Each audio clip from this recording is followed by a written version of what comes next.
Most of us, I guess, if we're honest, struggle with change.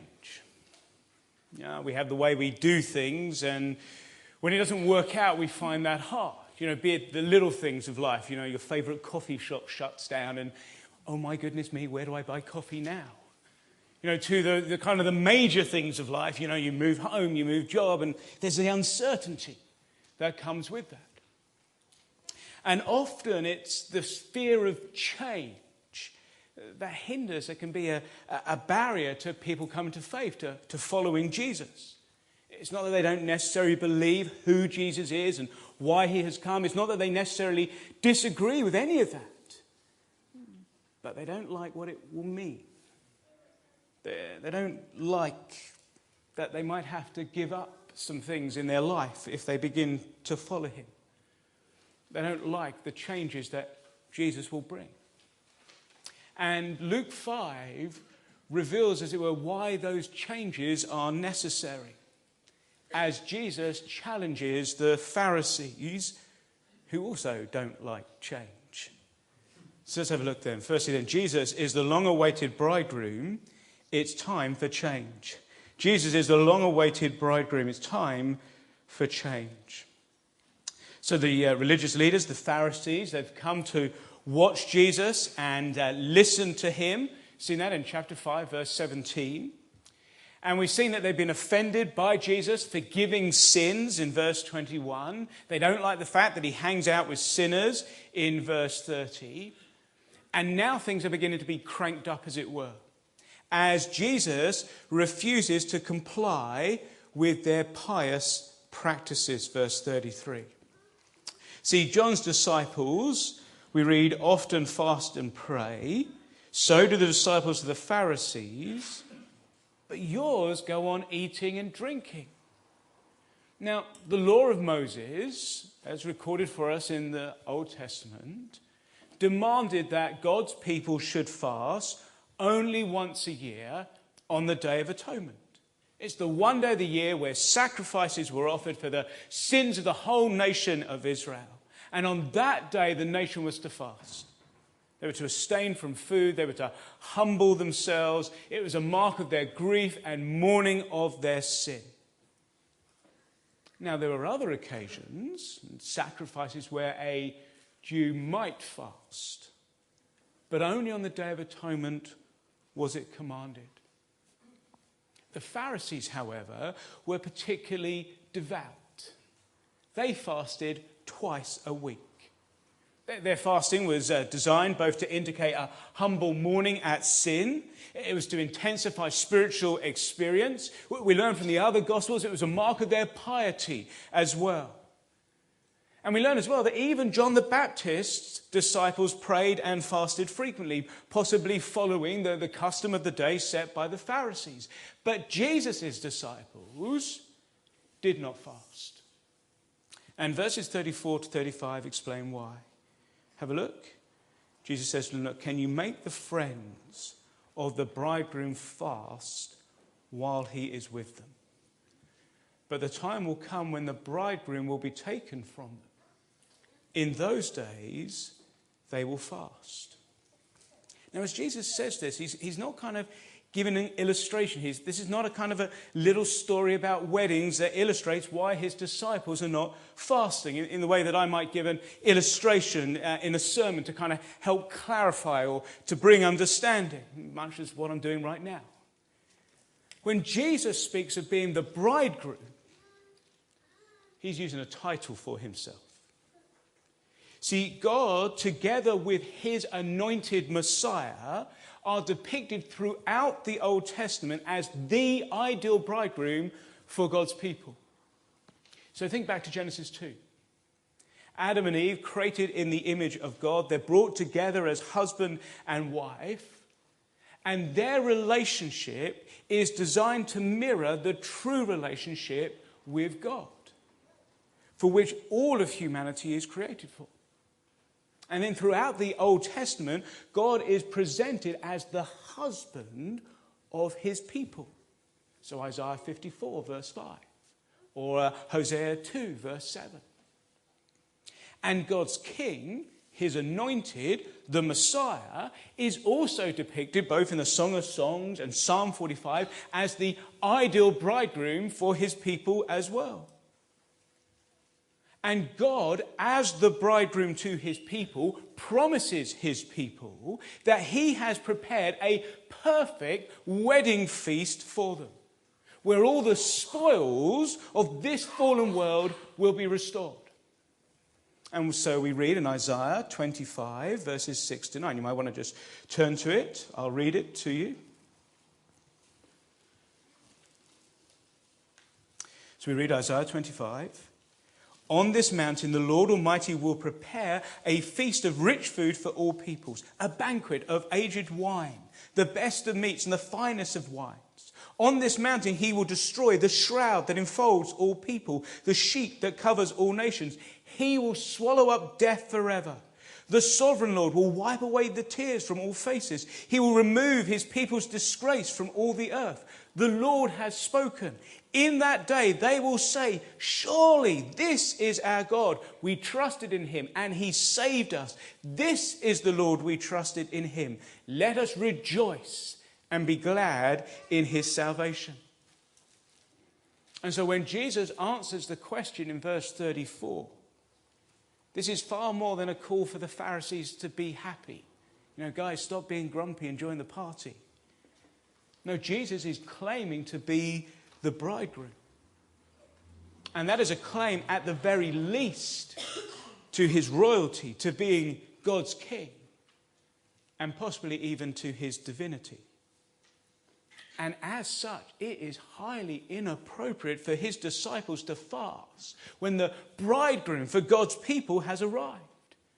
Just as fasting at any wedding is inappropriate. I mean, imagine going to a wedding and you get to the wedding reception and everyone just sits there with sad faces and mourns. Now, maybe there are some weddings when that should be, but we won't go there. But imagine just how bad that would be.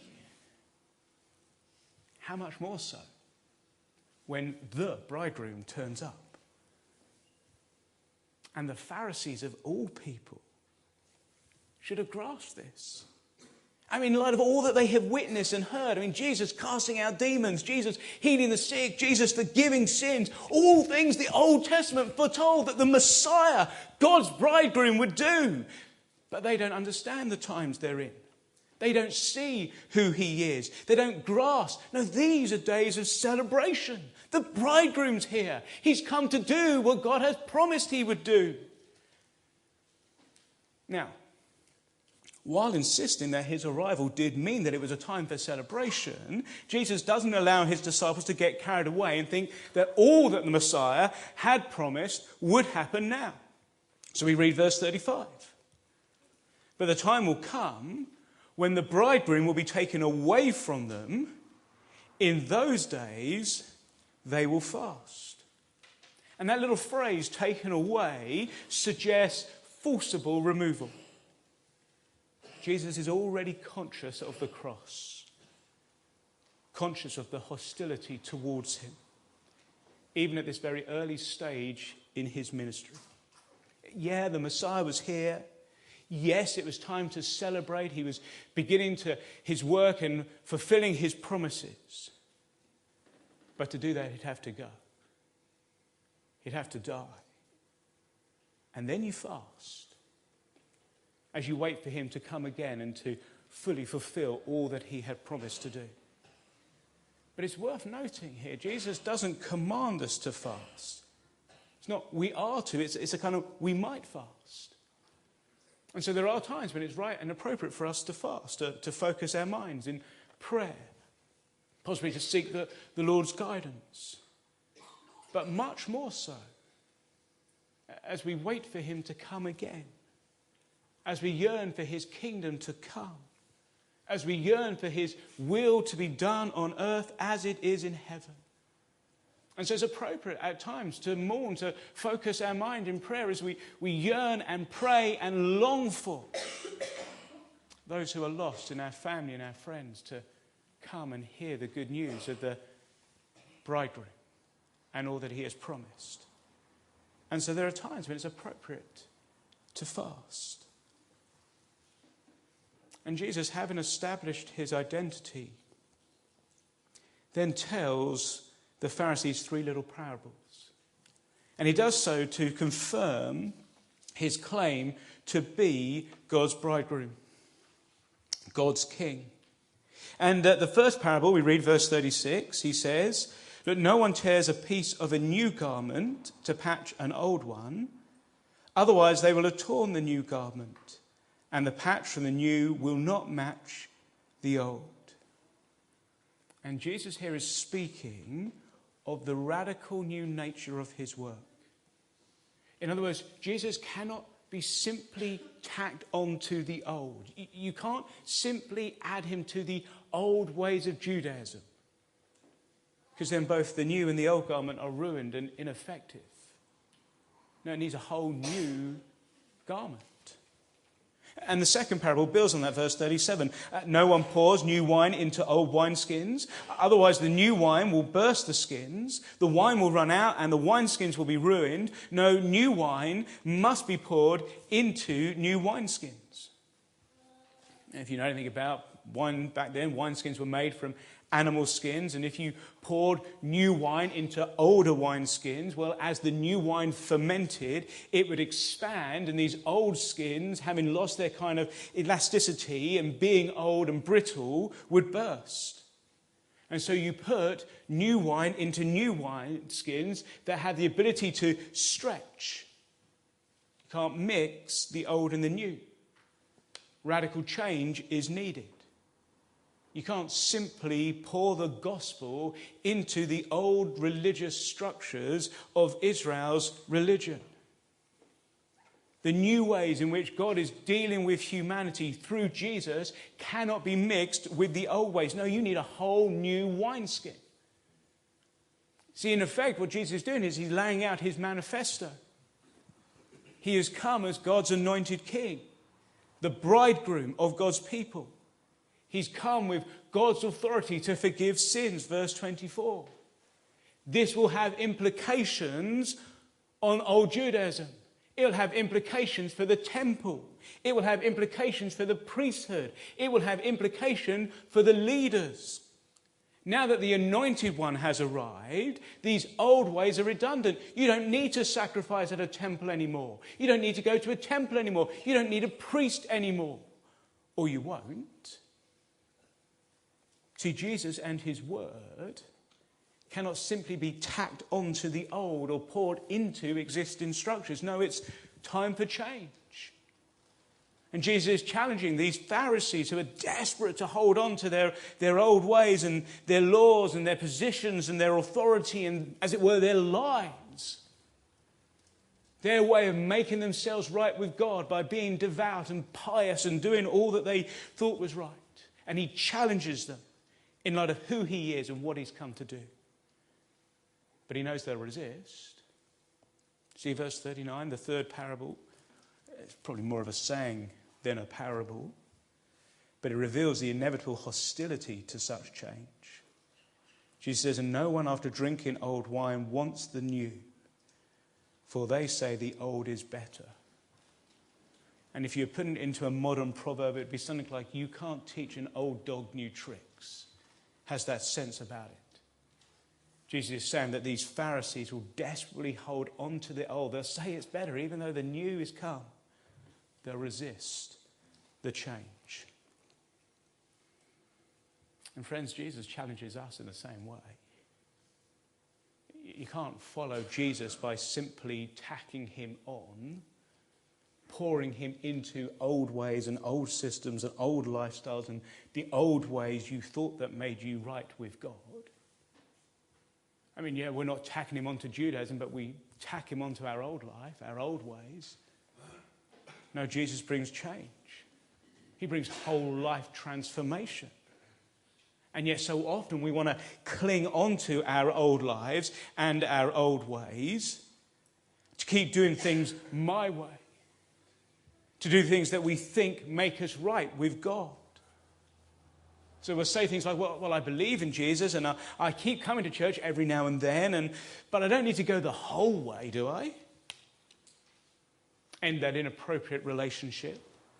Stop getting drunk every weekend. Stop my gambling habit. Stop my porn gazing. Start doing all that he said. Surely, no, I believe enough. I mean, I might do some naughty things, but I'm a good person. And Jesus says, no. It's new wineskins. You can't just simply bolt me on, as it were, to your original life plan. Following me involves change. It involves whole life transformation. It means stop doing things your way, start doing things his way, with him as the king and in charge. And it will mean ongoing change. We don't just stop some things when we first believe. No, we keep stopping that which is not of him, to become more and more like him. It's new wineskins. It's new clothing. It's not a tack on. Can't hold on to the old and pour in the new. Where is it that Jesus wants you to change? Where does he want you to get rid of the old and put on the new? What is it that you're desperately clinging on to? What habit? What relationship? What unhelpful sin?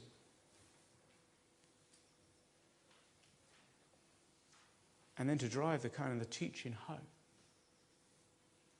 Jesus shows through a worked example how these changes will take effect as he applies it to the law and the Sabbath. See, Jesus is a long-awaited bridegroom. It's time for change, but we also see in chapter 6, verses 1 to 5, Jesus is Lord of the Sabbath. It's all about him. See, have a look. We read one Sabbath, Jesus was going through the grain fields and his disciples began to pick some heads of grain and rub them in their hands and eat the kernels. And some of the Pharisees asked, why are you doing what is unlawful on the Sabbath? Now we need to understand the purpose of the Sabbath. The purpose of the Sabbath was for God's people to be marked out as those who are looking forward to the new creation. Sabbath simply means rest.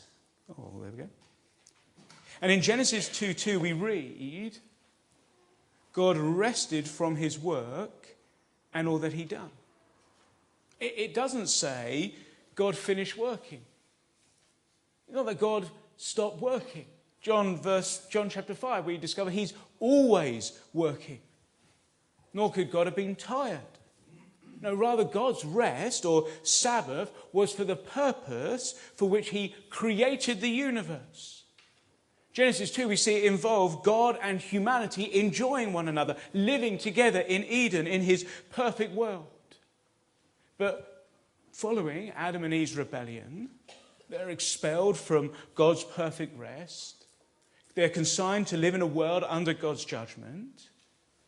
And under Moses, the Sabbath day is established in order that God's people might rest from physical labor. So that on the one day of a week, they might enjoy their relationship with God, for which God had rescued them from the Egyptians for. And so that they could look forward to the rest of his new creation.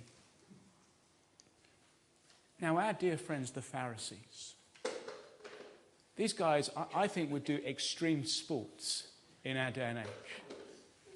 But instead of doing extreme sport, they did extreme piety. They had a list, an additional 613 commandments to ensure that the Sabbath day was kept. These guys knew how to party. And there were 39 categories of forbidden work alone.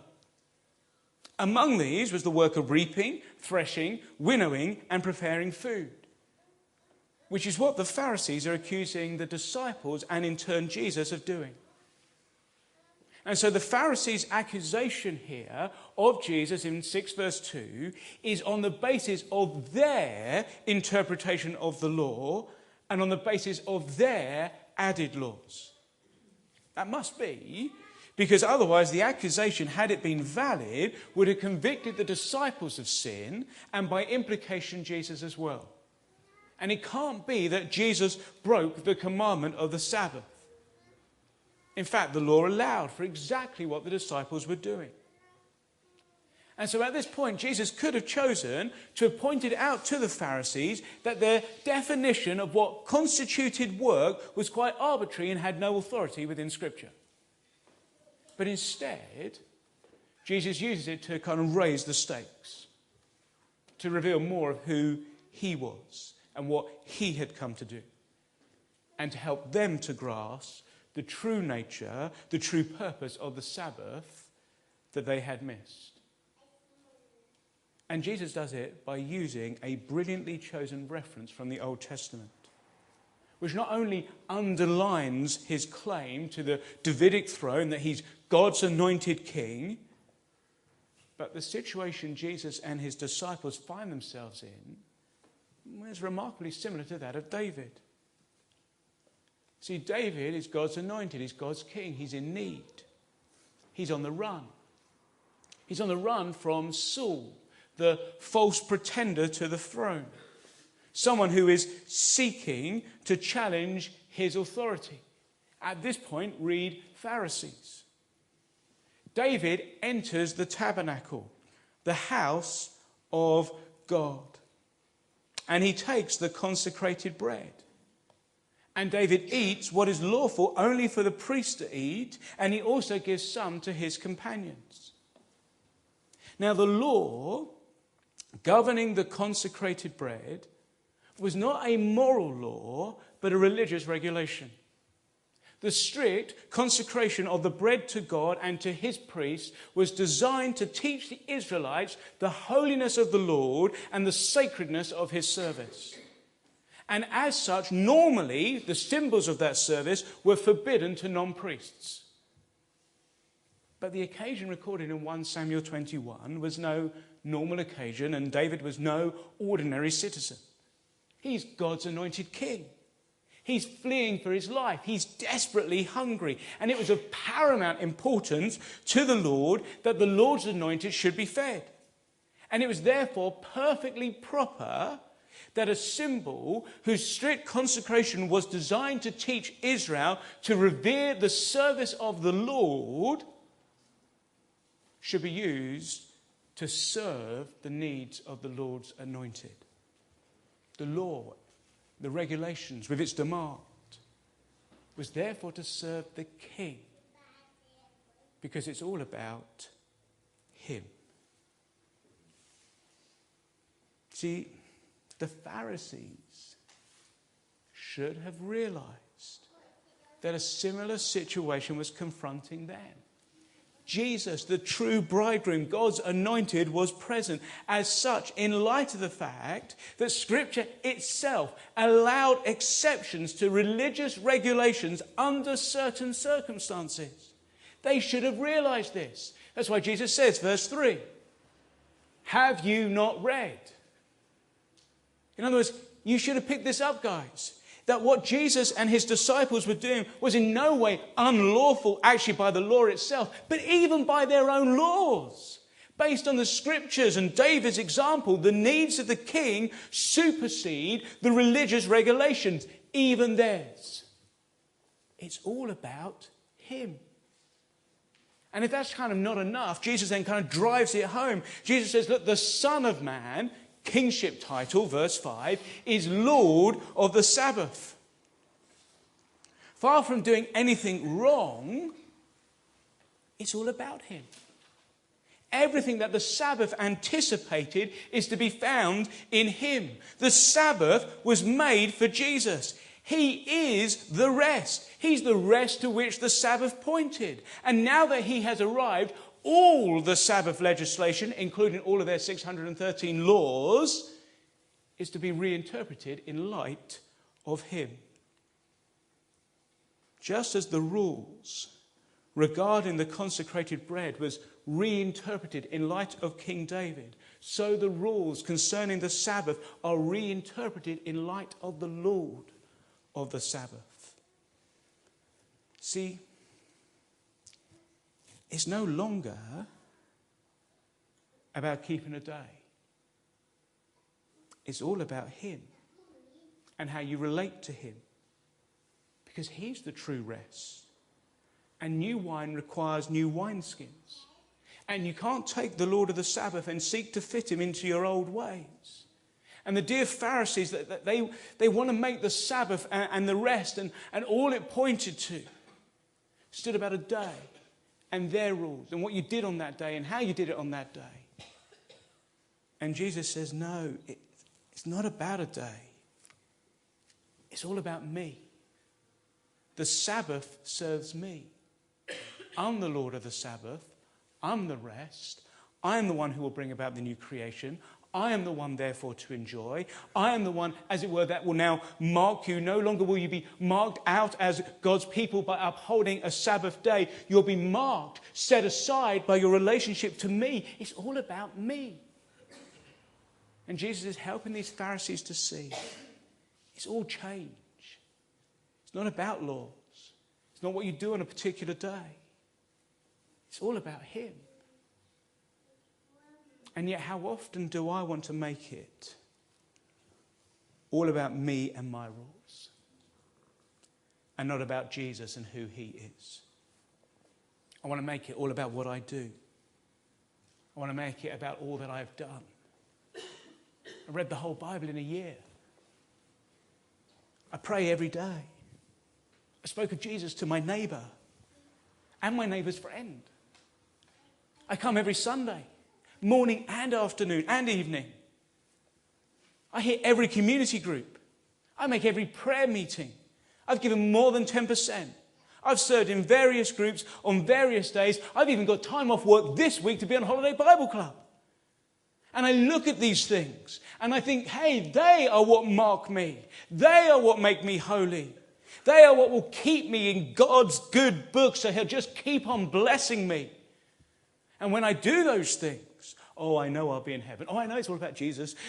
But when I do those things, then I'm certain I'm in heaven. And Jesus says, no. It's all about me. It's me who marks you. It's me who keeps you. It's me who brings you into the rest. It's me who keeps you in the rest. And yeah, look, the principles behind the Sabbath, they're still good. So having a day off is good.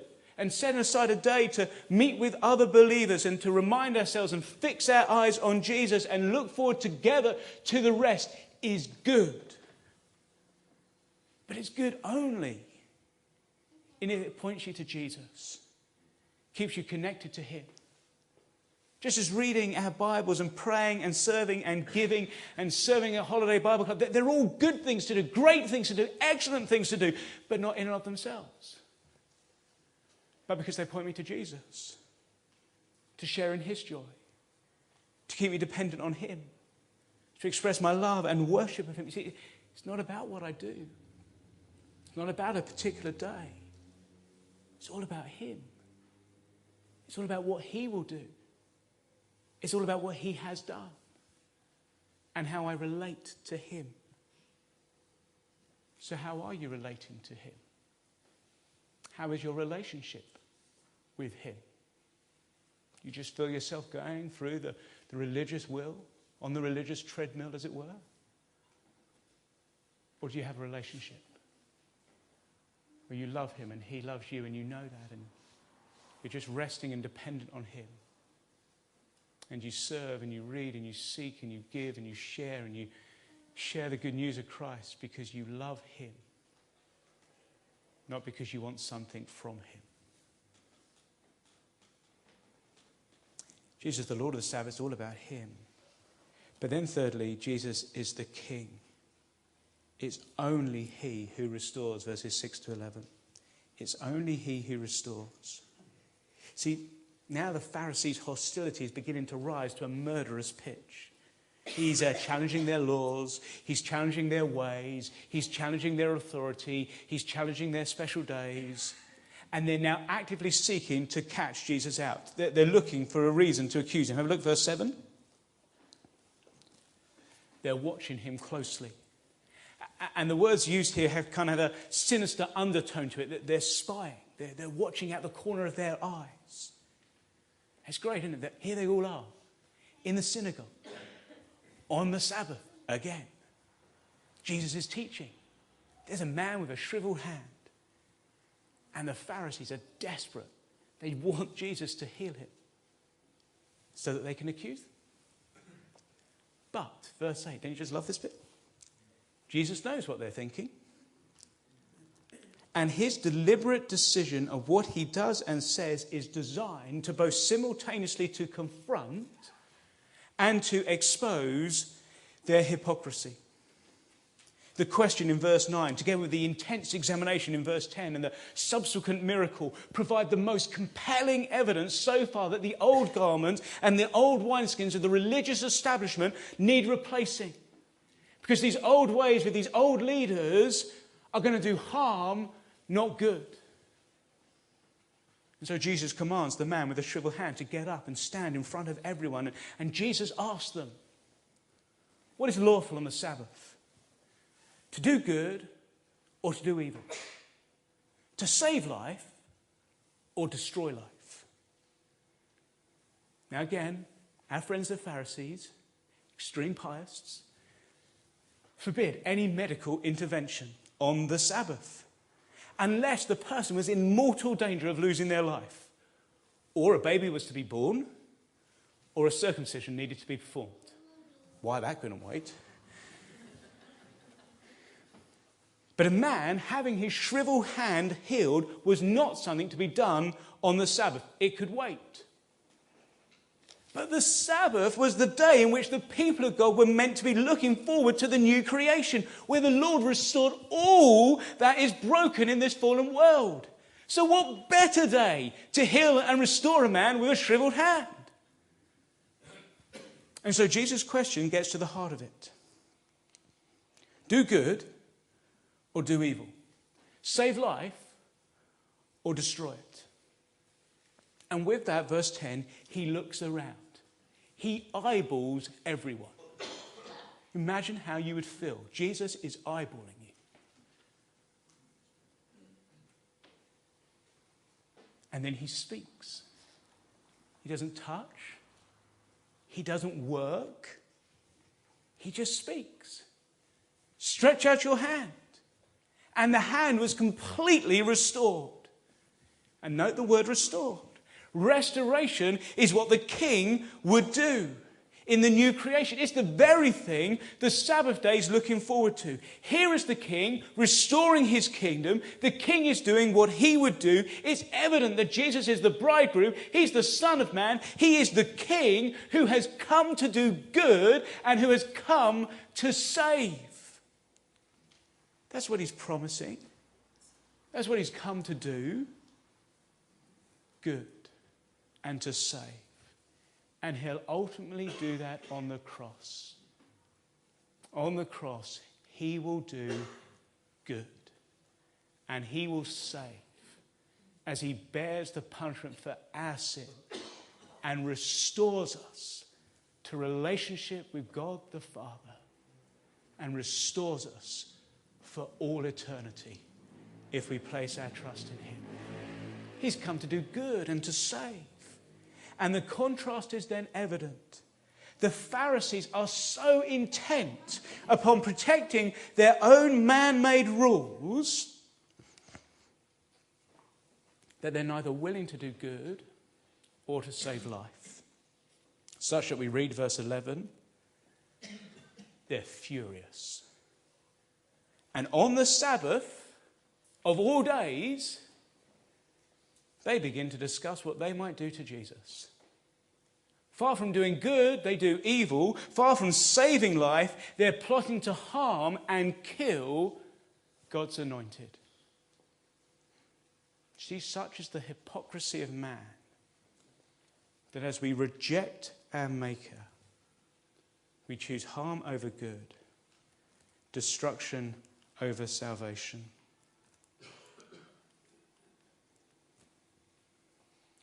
They ignore what the king has come to do. And all they seek to do is hold on to their man-made rules. And friends, we need to see, to oppose Jesus is to oppose what is good.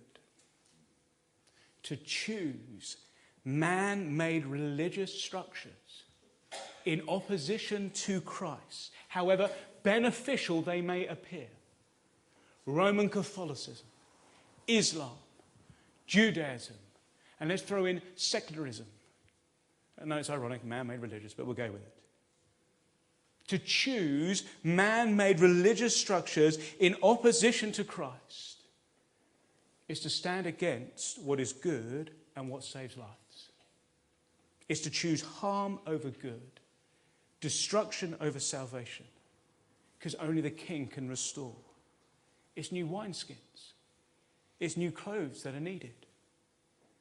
And the reality is, whenever one challenges man-made religion, from the denominations to secularism, when you're challenging man's own thinking and man's own rules and man's own regulations and man's own self-righteousness and man's interpretation of this world, one will be met with a furious reaction.